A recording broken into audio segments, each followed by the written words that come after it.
Okay, I'm giving you a little view of the town where I live, West Springfield, small little town in western Massachusetts, which is a lovely place to live. It is full of beautiful neighbors. We have wonderful neighbors we are great friends with. We have beautiful weather, absolutely clean air, clean water. You can drink it out of the tap. And today is a lovely day. It's sunny, bright, but very cold. You see the sky. A little bit of fall color is still there on the trees. The leaves haven't fallen yet, but they will. The rest of the trees are bare, but we went through an absolutely fabulous, beautiful fall season this time. Absolutely brilliant colors, and those are going to come out as my calendar for this year, inshallah. My dear friend Zaid Ahmed is working on that, and as soon as Zaid is done with it, it will be out. So look out for that, and we always send it to everybody, all our friends, free. Most welcome to print it, use it, spread it. It has a picture. The calendar will have one picture, and then it has one of my quotes. So it's the beauty of nature, and hopefully some wisdom in it as well. So we are on the topic of mentoring, and this is the second podcast on it. And I spoke to you about some of the critical qualities of mentoring. And I said to you that most important is, do you want to be a mentor? To do or not to do? To be or not to be? To develop that further, when you ask yourself that question, do I want to be a mentor?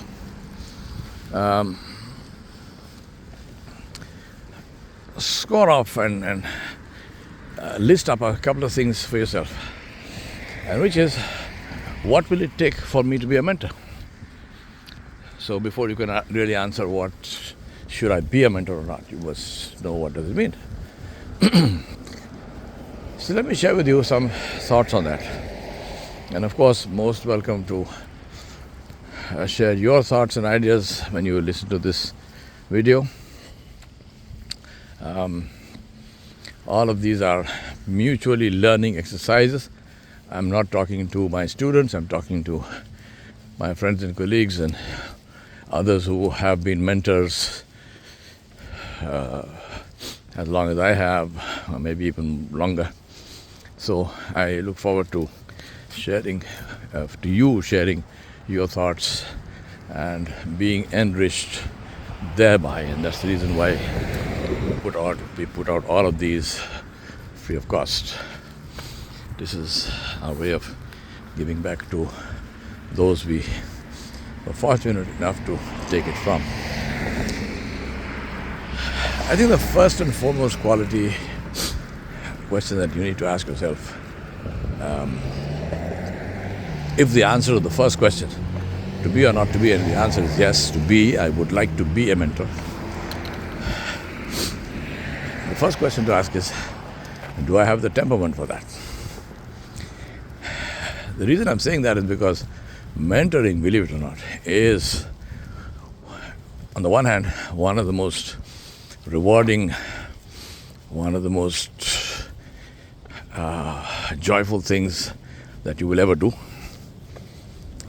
I can't think of anything else which has the potential to give you more reward and joy than mentoring. But mentoring can also be one of the most frustrating and agonizing things that you can do. And so therefore you need a temperament which is of complete equanimity, of being able to look at both these situations with equanimity, not getting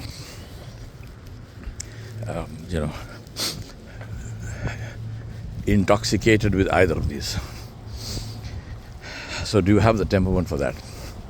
It needs a huge amount of patience, as I mentioned before. Number two, mentoring is a contact sport. It is something where you need time. And time doesn't happen. Time is made. Do you have the ability to make time in your calendar? Do you have a routine? Do you have a schedule? Do you stick to that schedule? Because if the answer is you do not have a routine, you are like, oh, I take life as it comes, then goodbye, you're no good as a mentor. Second thing is, if you do not have a schedule, if your life is not ordered, if it is not disciplined, then you are not useful as a mentor. Your experience is still very useful, and I would suggest in that case, don't be a mentor, be an author. Write it all down. Somebody else will use it. But as a mentor, no. Because if you don't have a schedule, you will not be able to fit in the time to spend on somebody else. It will require a considerable amount of time. Depends, of course, on who you are mentoring about what. Third thing is, mentoring requires, in my view, at least some formal training in applied behavioral science, which is not just psychology by itself. We are not just learning theory, but we are learning that theory as it looks when it is applied. We are looking at theory in terms of how to practice that theory. So, or what that theory looks like in practice. Applied behavioral science, and that is very important.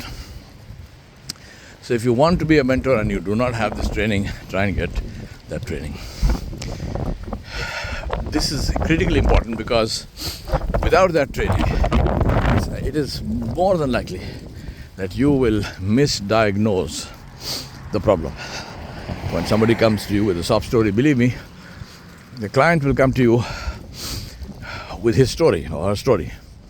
And if the client had the ability to diagnose specifically what they needed from you, it would make life much easier for you. And in some cases you do get clients like that, but ask me. I've been mentoring people formally and informally now for about 40 years. And I can count on the fingers of one hand and still have a couple of fingers left over, the number of people who came to me with a clear diagnosis and a correct diagnosis of what they needed. And the reason is very simple, because people who can clearly diagnose what they need, if they can clearly diagnose their, within quotes, problem, and they can figure out the solution, then most of them will apply it and get on with it and do what they need to do. They don't need to go to a mentor to ask for advice. So people who come to you will be people who are suffering, who are going through all kinds of turmoil, different kinds, emotional, mental, and so on, spiritual, but they don't know what to do. So they're clueless, and they come to you for help. So you, as a doctor, which is what a mentor is in many cases, not always, but many cases, the mentor is the spiritual, emotional doctor. The doctor must diagnose what it is that the mentor needs. Is it just a stress headache, or is it a migraine, or is it the onset of a brain tumor or an aneurysm? Obviously, Tylenol doesn't work for everything. So it's very, very important for the mentor to have training, formal training in applied behavioral science. Please understand, Being a mentor is very different from just throwing advice around. We find a lot of that. I'm not for or against anything. People are welcome. If someone gives you a piece of, just a piece of their mind, just some advice, and you take it, it works for you, great, all power to you. But if you are serious and they are serious, then make sure that you are trained, and that you encourage people to be trained, and if it's possible, to train them to be mentors. So, formal training in applied behavioral science. We talked about patience, we talked about the temperament, and we talked about formal training so that you can diagnose the problem. Then, very important is for a mentor to have great, not just good, great social skills. You need to be able to, you have to be pleasant. You have to be able to connect with people. Because mentoring is not just about giving a prescription. It's not about saying, you know what, this is what is wrong with you, go do this. No, it doesn't work like that at all. It is about, first and foremost, helping them to accept your diagnosis. The most difficult part of any mentoring is to get the client to accept that they need help and the specific thing in which they need help. Now you might say, well, that's seems like a bit of a stretch, because the client came to me, and the client came to me because they want help. So what do I need to convince them about that? They know it. No, they don't know it. They came to you because it's like somebody dialing 911. Is it a fire? Is it a crime that's taking place? Is it a medical emergency or what? Same number for all of these, but very different resources, very different teams that need to go. So the client will have a problem, that's why they came to you, but they don't necessarily agree with that, they don't necessarily understand that. So it's very important for you as the mentor to be able to help them to accept it. Now please understand, I am deliberately not using the word convince, not because I don't know the word, I just proved to you that I know the word convince, but because it's not a matter of convincing them, it's a matter of helping them see it. Big difference. Big difference between convincing somebody and helping them see it.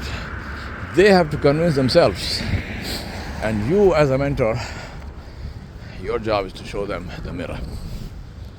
Show them their face in the mirror. Let them see, this is what my haircut looks like. Now, is it a good haircut, bad haircut? Do I want to continue to look like this?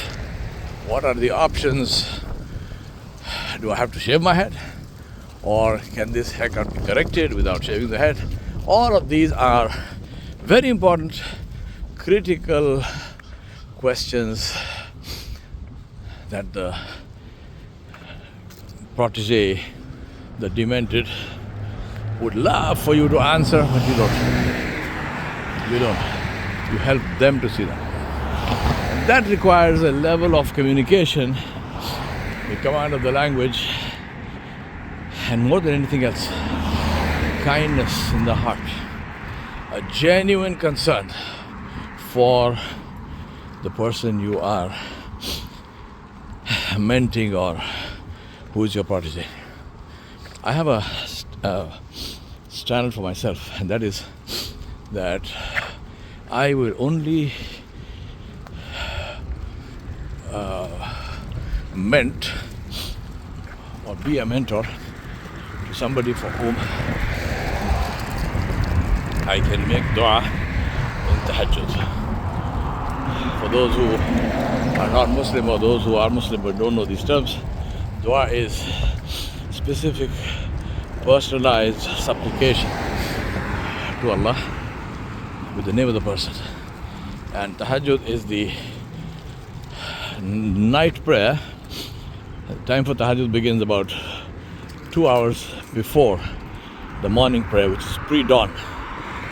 Tahajjud time begins around maybe say 2 o'clock or something like that. I mean, technically it can be prayed after Isha, but the last third of the night, which is say about 2 p.m. or something.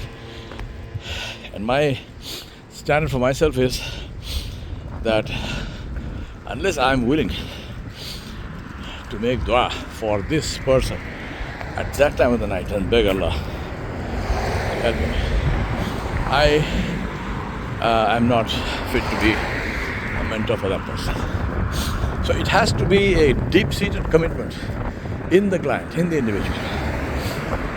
It comes out of love for the person. It comes out of a genuine desire to help that person. And the willingness to put in whatever it takes. And that's why mentoring is not something that you can really tot up the hours and say, it will take me so many hours. No. How many hours will it take? It will take as many as necessary. As many as required. That's what mentoring is. So, that kind of interest in the individual. As I said, patience. The final thing that is required, so basically communication ability to communicate and social skills. Being friendly, being polite, kind. Then we come to the meat of the matter, the core of the matter. And that is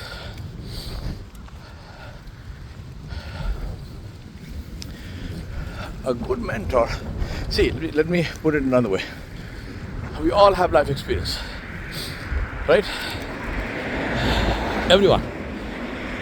Me, my mother, my father, my dog, my cat, my cow. Everyone has life experience. What is required to have life experience? To live, to be alive, to breathe. But can I go to my dog and say, be my mentor? No. There's a good reason for that. I'm not joking. There's a good reason for that. And the reason is that the dog cannot conceptualize the life experience and convert it into teachable principles.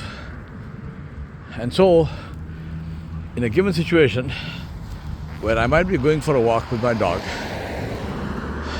and I and my dog are both seeing the same things, my dog is probably seeing them at a much higher level of perception because his faculties are far superior to me, to mine. But at the end of the walk, I have teachable concepts and the dog doesn't. Now, the ability, therefore, to take your raw life experience, something happens, you reflect on it, reflective observation. And having reflected on what happened, you create a teachable concept, abstract conceptualization, and then you apply that concept in real life, either by practicing it yourself or by teaching it to somebody else, and that is called active experimentation. Now, if you, and I will try to put the diagram with this podcast,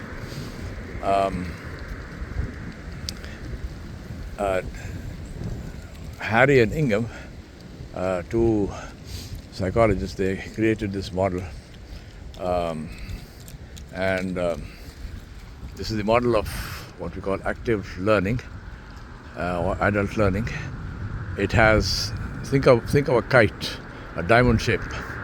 On the top point of it you have concrete experience, something happens. Going clockwise, at 3 o'clock you have reflective observation.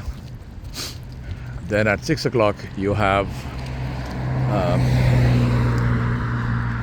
abstract conceptualization, and at 9 o'clock you have active experimentation. And when you actively experiment applying the concept, then you come back to concrete experience. So this is the cycle of adult learning, and that is what you as the mentor need to be able to do. Take your life experience and convert it into teachable concepts.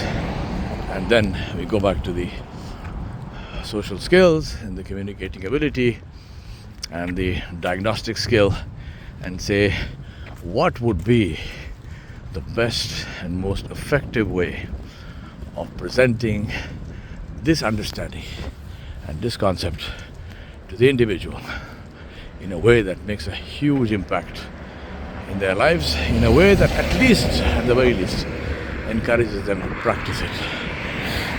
And for those of you who did not listen to the first podcast, I suggest first of all listen to it.